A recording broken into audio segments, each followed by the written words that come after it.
Unlike the control panel, which uses the COM channel to show what's happening right now, the logger will always show only a portion of what happened in the past, at the time you started the acquisition.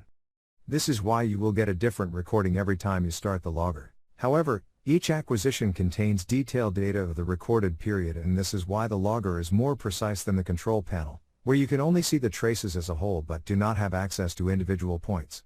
Beside the zooming function shown in the previous tutorial, the logger display area can be customized as well. To do so, do a right-click while the mouse cursor is over the logger area to open its context menu, and select Plot Setup. First thing to note is that the logger can have up to 4 subplots, and each of them can be configured to show any combination of the recorded signals. For example, we will have the target position and speed reference on the first subplot. Next, we'll select the ordinate axis for target position to be on the right side of the plot, to be able to see both traces with good screen scaling. Notice that now we have 2 ordinates on the plot area. The indication, YR, shows that the values are on the right side, while the signals that don't have it, will have their values on the left.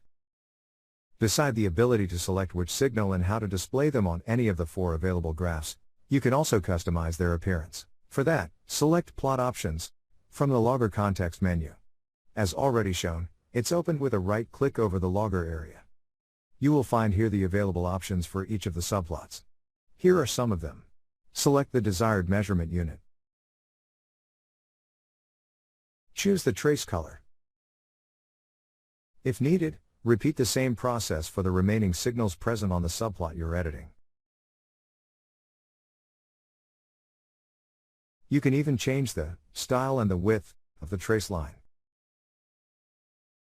Even though not detailed here, the attentive observer will notice the rest of the plot options present in the window.